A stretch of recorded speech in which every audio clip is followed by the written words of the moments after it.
Веруваме дека ниту раководството на Toyota не беше свесно какви визионерски корени ќе постави нивната хибридна технологија кога во 1997 го лансираа Prius. Купувачите сигурно не беа, затоа што неговата прва генерација за 6 години се продаде само во 123.000 примероци.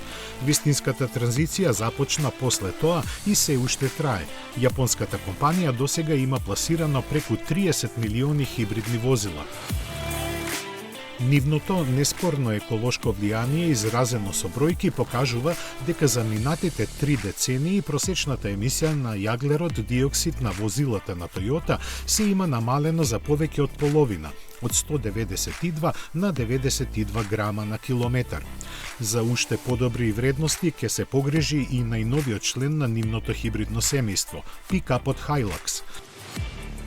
Тој е малку различен од другите според погонската група која кај него комбинира 204 коњски дизел мотор со 48 волтен хибриден систем. Електромоторот додава само 16 коњи, но затоа ја подобрува економичноста за 5%. За истакнување е неговото значење при бавно возење на тешки терени, кои сега се остварува со минимално ангажирање на дизел моторот при само 600 вртежи во минута. Батериите тешки само 7,6 кг се вградени под задните седишта и заштитени од продор на вода која хибридниот Hilux не само што ќе ја совлада до 70 см длабочина, туку може 10 минути и да стои во неа.